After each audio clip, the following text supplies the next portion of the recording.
Welcome to our channel. दोस्तों, drama serial Berang के आने वाले एपिसोड बहुत ही होने वाले हैं कमाल के। आने वाले एपिसोड में हम ये भी देखने जा रहे हैं कि एनी अफान से आखिरकार बात कर ही लेती है। अफान जैसे ही कमरे में दाखिल होता है तो एनी अफान से कहती है कि मुझे आपका आयमा के साथ यूं ऑफिस में आना जाना बिल्कुल भी अच्छा नहीं लगता।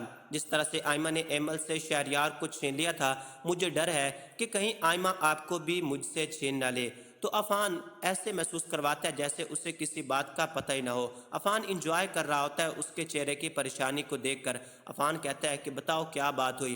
तो एनी अब चुप कर जाती है, वो बहुत ही ज़्यादा परेशान होती है। अफान को सब बातों का पता तो होता है, वो जानबूझकर एनी को तंग कर रहा होता है। जिस तरह उसने आजमाया था अफान को, अब अफान भी उसे आजमा रहा है और वो बहुत ही ज़्यादा इंजॉय कर रहा है।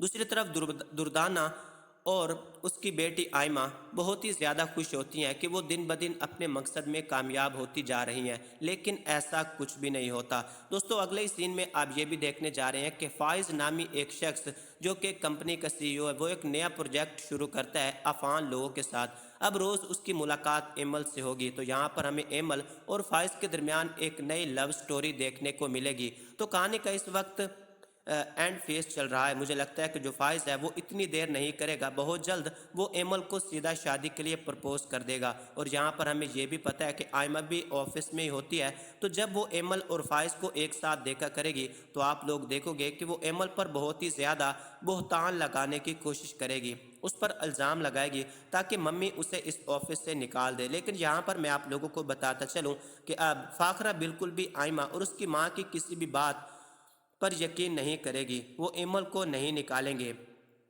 तो जो फाइज होता है वो आता है सीधा अफान के पास और कहता है कि एक लाइफ पार्टनर में मैंने जो खसूसियात सोच रखी थी वो मुझे सारी की सारी एमल नामी खतून के अंदर दिखती हैं। मैं चाहता हूँ कि एमल से मेरी शादी हो जाए। ये कौन है और इसका बैकग्राउंड क्या है?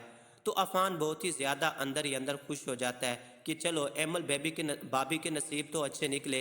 वो सब बातें जाकर एनी को बताता है तो एनी सोच में पड़ जाती है, फिर वो बहुत ही ज़्यादा खुश हो जाती है।